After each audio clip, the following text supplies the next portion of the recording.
certificação Black Belt em VBHC é oferecida pelo VBHC Center Europe da Holanda, sob liderança do professor Fred Van Enenam.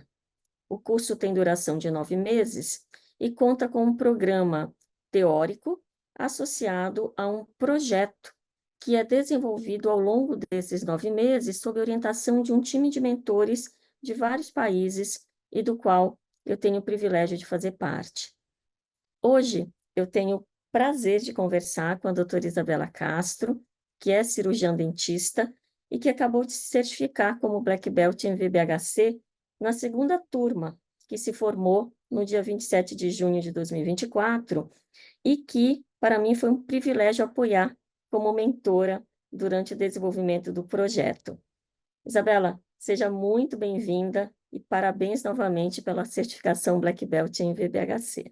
Muito obrigada, professora. É uma honra poder estar aqui com a senhora dando essa entrevista para falar um pouco do projeto, falar um pouco assim da interface com odontologia e valor, né, que é um tema tão novo e tão importante na saúde. E também é uma honra ter tido a companhia da senhora nos últimos 9 meses aí nessa jornada de desenvolvimento do projeto. Muito obrigada. Sou eu que agradeço, Isabela. E para começar a entrevista, eu queria que você contasse um pouco da sua trajetória, porque ainda não é comum encontrarmos profissionais da área de odontologia investindo em projetos de valor em saúde. Como é que você chegou até aqui? Ah, ótimo. Eu adoro falar sobre isso.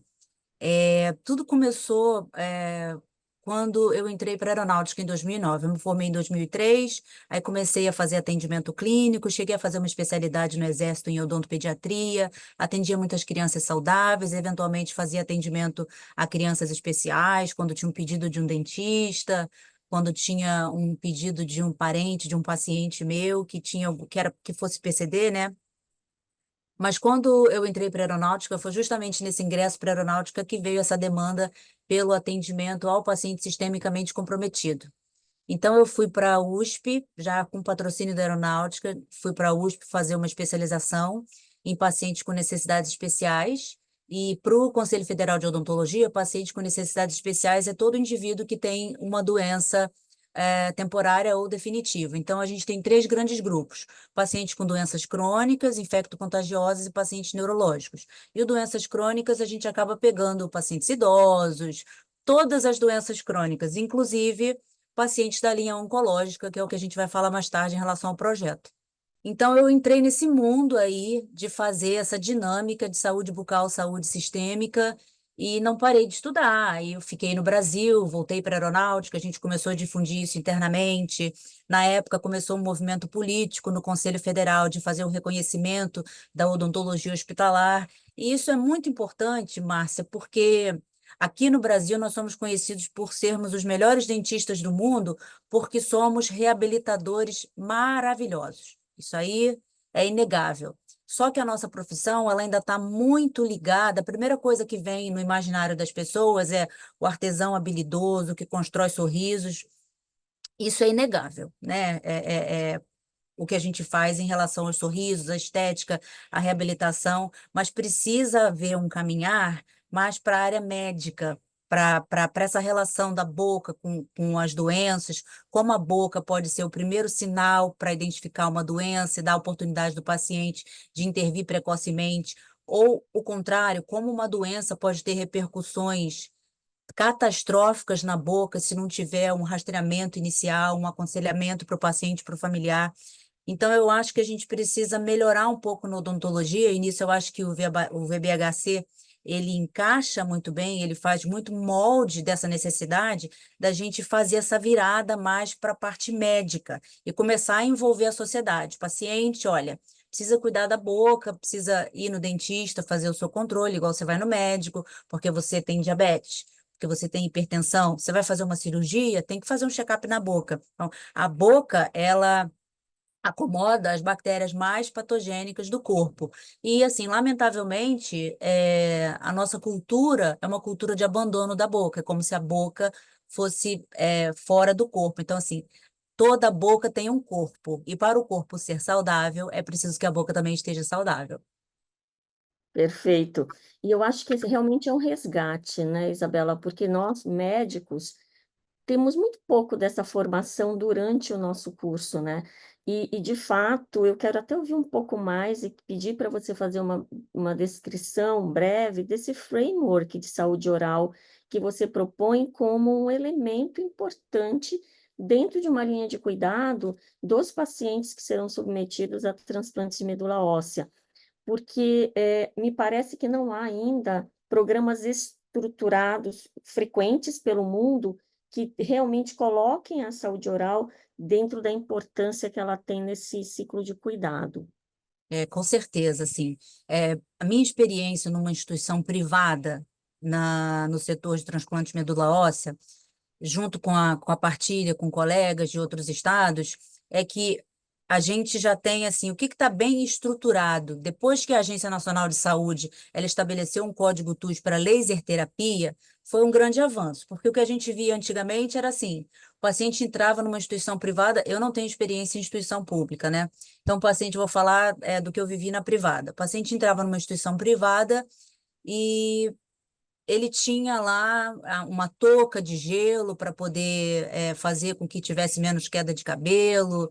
Ele tinha uma série de cuidados, mas a laser terapia para a boca ele não tinha. E a mucosite, assim, era um evento provável, dependendo do tipo de patologia, do tipo do transplante. Então, isso também teve um movimento político da odontologia e de algumas equipes transplantadoras para que conseguíssemos o código TUS para laser terapia em pacientes com mucosite. Então, isso foi um grande avanço. Porém, fazer só o laser é uma grande conquista, é uma grande conquista.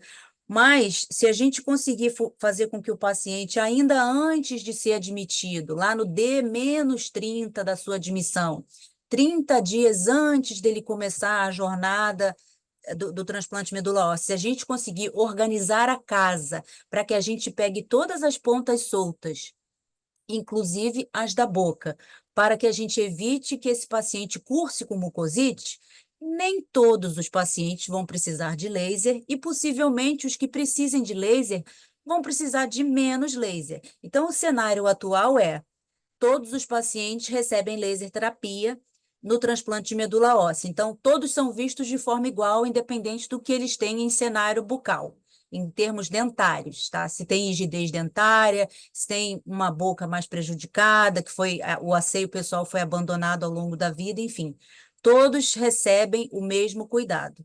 E o cenário que o framework do projeto do Black Belt propõe é justamente o oposto. É que quando esse paciente começa um preparo para fazer o TMO, começa a fazer os exames pelo médico, o médico também referencia para um dentista especialista que seja desse time. O dentista vai fazer o rastreamento de risco desse paciente e ver se esse paciente precisa de uma estabilização de saúde bucal previamente à sua admissão. Então, justamente, a proposta do framework é trazer uma realidade diferente do que a gente observa hoje. De acordo com o nosso framework desenvolvido no Black Belt, no projeto do Black Belt, o paciente ele vai ser examinado por um dentista especialista quando ele passar no médico previamente a jornada do transplante de medula óssea. O médico vai referenciar ele para o dentista do time, para o especialista, que vai aplicar o framework e vai fazer uma geração de risco.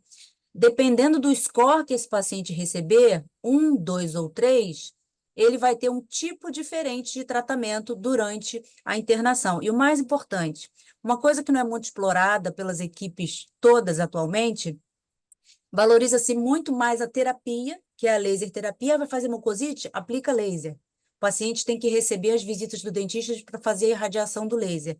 Mas e a condição bucal desse paciente no ato da admissão? Isso é pouco explorado. Então, pacientes que têm demandas a tratar e que, mesmo assim, entram para fazer o transplante de medula óssea, são pacientes que têm muito mais chances, de acordo com a literatura, em cursar com mucosite. Então, a proposta do framework é a gente explorar essa parte que ainda é pobremente explorada.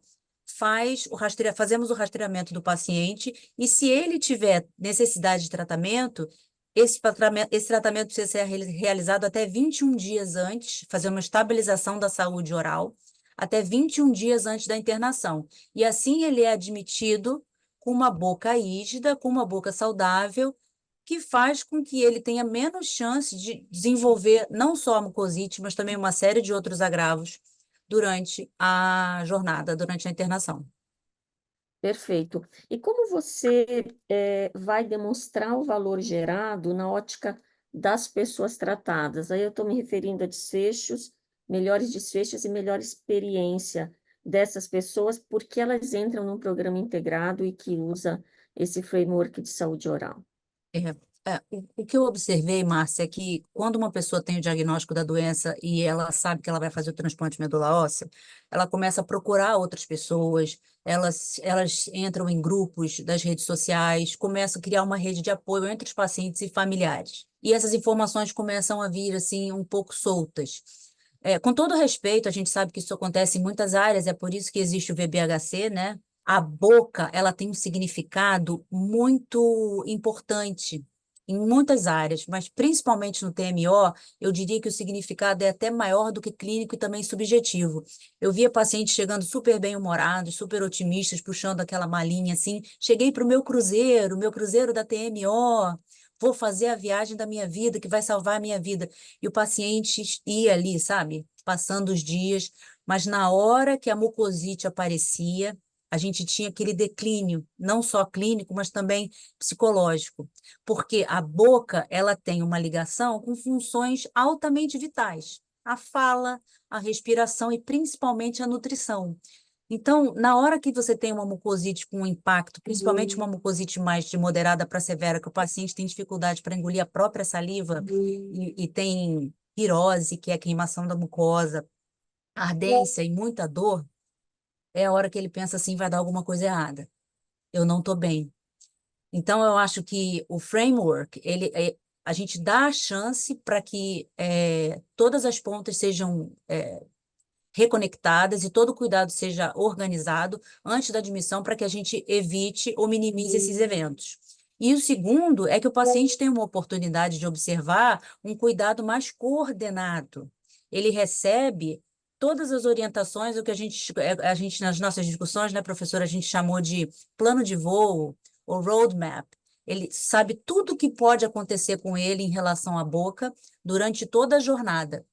E ele tem o dentista ali, através do aplicativo, para ele tirar todas as dúvidas. Assim como a equipe multiprofissional. Eu vejo assim que a equipe multiprofissional não tem assim um profundo conhecimento da boca, né? Por exemplo, a enfermagem estuda a boca, estuda fazer o exame céfalo-caudal, mas ainda cai muito assim em contradição. Às vezes eu entrava no leito, o paciente falava assim, eu não sei que todas essas coisas aqui que é para eu passar na boca, quais os horários, em que momento que eu vou usar, eu vou fazer laser terapia todo dia. Então, eu acho que o valor ele vai não só para os pacientes e para os familiares, mas esse framework ele acaba sendo um gatilho para poder fazer uma conexão assim bem enérgica de todo o cuidado, mas principalmente assim do paciente com o familiar e do time, que eu vejo que muitas vezes assim fica um pouco patinando em relação ao que vai ser feito. Então, Justamente porque a boca é pouco explorada, né?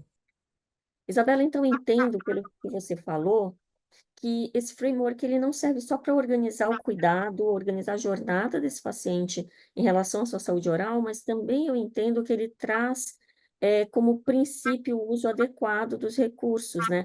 E esse recurso tem a ver tanto com, por exemplo, a laser terapia, quanto se esse atendimento precisa ser presencial, se esse atendimento ele pode ser híbrido, presencial e virtual, e a alocação adequada de recursos é um ponto muito importante para a equação de valor. Então, eu queria que você comentasse um pouco a respeito disso. Não, excelente. E esse ponto é muito importante porque a gente tem comentado muito sobre valor e alocação racional de recursos, e eu diria que ela vai muito mais do que manter a sustentabilidade do negócio e da saúde, mas também promover, entregar para o paciente um cuidado personalizado e somente o que ele precisa, e não ficar fazendo manipulações fúteis, descoordenadas.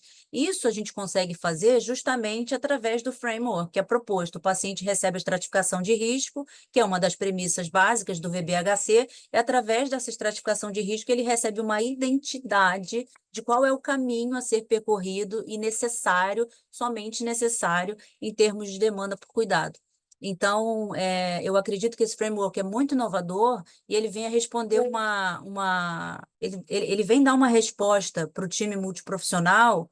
Qual é o papel da boca para o sucesso do transplante de medula óssea e o que devemos fazer para cada paciente? O framework é totalmente contra o que ele questiona muito o modelo atual, que todos os pacientes, em relação à boca, eles são colocados na mesma cesta e eles recebem o mesmo cuidado em relação à laser terapia. Por isso eu acho muito importante esse conceito do VBHC nesse framework. E é muito interessante porque isso me lembra muito o que a professora Elizabeth Teisberg vive dizendo, né? Não se trata de reduzir o custo da laser terapia, simplesmente, ou o preço, mas eliminar os tratamentos que não são necessários, ou seja, não reduzir custo, mas eliminar custos do sistema. Então, isso é bastante alinhado. Mas eu também acredito, Isabela, que existe um ganho e um benefício para os profissionais, para o time de TMO, que vai ter um cuidado talvez mais bem estruturado e também vão ganhar informações e ferramentas com esse framework, não? Não, com certeza. Muito falou-se já sobre o joy work e essa coisa da gente acordar de manhã e conseguir fazer um bom trabalho. Eu acho que isso na área da saúde, especialmente, esse chamado pelo cuidar, por um propósito, isso é muito forte. Eu tive experiência assim de conhecer profissionais assim maravilhosos, muito apaixonados, e era bastante frustrante para eles assim achar que não estavam conseguindo fazer aquilo que eles tinham estudado tanto, se preparado tanto, estavam numa instituição que tinha os recursos físicos, os recursos humanos, e, enfim. O framework, ele justamente faz essa conexão e não só os pacientes recebem um bom cuidado, o pagamento acaba sendo mais honesto, um pagamento com o uso racional dos recursos, mas os profissionais, eles também ficam mais satisfeitos porque eles têm uma jornada desenhada, estruturada, que funciona e que está amarrada. E se acontecer alguma coisa diferente no meio do caminho, o próprio aplicativo, ele tem o recurso de você manter o contato. O paciente pode fazer contato com o dentista, a equipe multiprofissional pode fazer contato com o dentista. E uma coisa que eu sempre falava com o time de enfermagem, a odontologia, assim, o dentista não está ali para querer mercado. Eu preciso estar aqui todos os dias. Eu acho que o discurso é diferente. O discurso de valor a odontologia, ela vem para agregar, para fazer com que a gente entregue um cuidado personalizado, que a gente tenha maior satisfação do paciente, maior satisfação do time multiprofissional. O framework, ele faz uma conexão muito poderosa entre o paciente e o familiar, em termos não só de cuidado, uso racional de recursos, mas também traz essa alegria, essa satisfação do profissional, do time multiprofissional, dos colaboradores do time multiprofissional, porque traz uma ordem, traz um certo ordenamento de jornada, e eles têm ali também a segurança de ter no aplicativo um recurso profissional que pode ser solicitado sob demanda via aplicativo. Perfeito. Então, de fato, o que você propõe é que o profissional de odontologia deixe de ser a interconsulta que foi solicitada para, de fato, se tornar um membro do time de cuidado da TMO, né? Dos pacientes que têm que se submeter ao transplante. E quais você considera, Isabela, que serão os principais desafios para implantar e futuramente escalar esse tipo de iniciativa no Brasil? Acho que os principais desafios eu vou enumerar assim. Primeiro, a questão cultural, né? A gente já deu um passo importante falando sobre a boca e dando laser para todos. Então, a gente deu um passo importante. Eu acho que a questão da resistência, não, nós já fazemos. Nós já fazemos laser, nós já olhamos a boca, mas o desafio é fazer a virada. Nós precisamos evoluir. Agora a gente tem que escalonar para valor. Não podemos colocar todos os pacientes na mesma cesta e mostrar a importância desse framework, trazer o conceito básico do VBHC, que é a estratificação de risco, falar sobre o uso racional de recursos, o que me parece muito necessário, mas é um desafio necessário, porque se a gente não tem projetos como esse e como tantos outros de projetos do VBHC, a gente não vai conseguir ter uma sustentabilidade no sistema de saúde. Então, eu acho que o desafio um é uma questão cultural, a gente fazer essa virada, eu acho que é sair dessa coisa passiva, desse modelo não VBHC para o modelo VBHC, estratificar o risco e começar a mostrar para as pessoas que isso pode dar certo. E alguns colegas dentistas vão ficar um pouco chateados comigo, mas assim, o meu compromisso é com o valor que nós entregamos para a comunidade, né, para os pacientes, para os familiares, para as instituições e para os profissionais.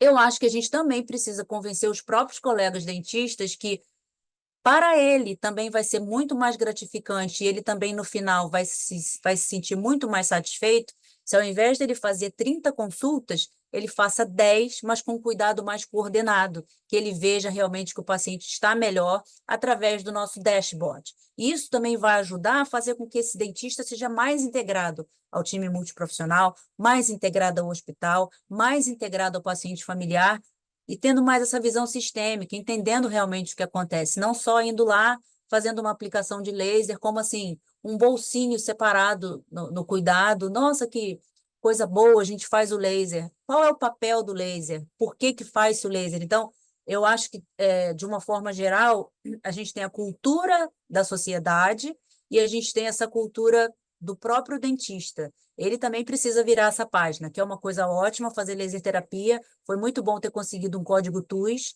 mas ele precisa trazer o valor para a vida dele. Os pacientes não podem ser vistos de forma igual. Você tem 10 leitos, hoje eu vou passar na clínica A. Então, eu tenho 12 pacientes para ver. E ele faz laser nas unidades de 1 a 12, sem nenhuma estratificação, vendo os pacientes da mesma forma. Então, isso é um pouco assim, contrário à nossa visão de valor. Talvez isso possa ser um desafio. Eu espero que não. Eu acho que com os primeiros projetos, quando a gente tiver esse framework sendo aplicado e a gente tiver um dashboard com números que no meu coração, tenho certeza que também no seu coração, professora, vão ser muito promissores e que vão mostrar um caminho muito bonito para o TMO e essa questão da boca, eu acho que a gente consegue fazer uma virada é, nessas questões. Eu acho isso um ponto fundamental, porque tudo que você disse tem a ver com um novo modelo mental que nós precisamos criar. Então, isso passa por educação. Então, eu vejo como um grande benefício trazido por um projeto como esse também é criar awareness, é falar sobre o tema de uma forma mais abrangente, tanto para os profissionais quanto para as pessoas, né? Que tem uma determinada condição clínica, e a nossa expectativa, é claro, é que isso vá para além do TMO. Quer dizer, a gente passe a enxergar outras possibilidades de avançar em VBHC na área de odontologia em outras condições clínicas. Então, acho que isso, por si só, já é um ganho muito importante. E para finalizar, Isabela, eu queria que você falasse um pouco como foi a sua experiência de ter participado do programa Black Belt em VBHC, na construção desse seu projeto. Nossa, foi maravilhosa, assim, porque eu já tinha essas ideias disruptivas, mas eu não sabia como aplicar. Eu já tinha feito curso de valor, eu tinha feito curso de VBHC do professor Michael Porter, eu fiz online, mas era assim, bastante leitura, tinha projetos, mas a grande maioria dos projetos, a senhora sabe, são projetos da medicina, então eu tinha muitas ideias, chegava a rabiscar alguma coisa no papel. Fui frustrada em algumas tentativas anteriores, mas justamente essa jornada de 9 meses, assim, ela foi uma tempestade assim, de técnica, de como implementar. Então, eu recomendo assim para todas as pessoas que têm essa vontade de melhorar o sistema, que voltam para casa todos os dias frustrado. Por que que isso aconteceu de novo? Eu tenho certeza que eu podia ter feito melhor. Aquela vontade assim de era só mexer uma coisinha que eu ia conseguir resolver. Eu sempre tive esse sentimento, mas eu tinha muita dificuldade em implementar e encontrar as ferramentas certas que me dessem essa capacidade de implementação. E nessa jornada de 9 meses, eu consegui desenvolver isso assim de uma forma muito fluida, sem nenhuma dor, sem nenhum esforço. Ai, estou estressado, estou fazendo um projeto. Não, fluiu, assim. E tive uma conexão muito forte, assim, muito bacana com a professora Márcia, com a Larissa, que foram muito disponíveis E a professora Márcia, não é dentista, falou assim, mas você precisava de uma dentista. Não, pelo contrário, a discussão era muito mais gostosa porque tinha eu, dentista, trazendo essa necessidade técnica e disruptiva de falar sobre essa questão, a professora Márcia, médica, que tinha o entendimento do mundo médico, e a Larissa, que trazia o conhecimento do mundo da enfermagem. Então, a gente fez um trio, cada um falava um pouco da sua área, a gente fez aquela salada, e no final a gente conseguiu fazer o framework de valor. E eu não comecei falando no início com tanta propriedade, falando assim com um discurso assim muito bem elaborado. Isso foi sendo construído ao longo dos 9 meses, com as sessões de coaching que eu tive com a professora Márcia. Eu só tenho a agradecer, eu acho que foi um dos melhores cursos que eu já fiz. Isabela, e daqui para frente? Como você planeja seguir com a implementação desse framework? Olha, a nossa ideia é que a gente consiga encontrar uma instituição ou um grupo de transplantadores, enfim, algum stakeholder do universo de TMO. A gente tem o framework pronto, então a gente gostaria muito de ter uma instituição que pudesse ser a pioneira aí conosco para fazer o teste desse dashboard e, quem sabe, ir junto conosco no próximo ano para a premiação do Dragons e a gente participar nesse projeto tão disruptivo. Então, quem estiver assistindo essa entrevista, tiver algum interesse, tiver achado interessante o que escutou até aqui, a gente fica à disposição, né, professora Márcia, para a gente começar. O dashboard está pronto, o dashboard de valor é realmente bastante disruptivo, muito rico, e tenho certeza que pode levar a instituição para um outro nível.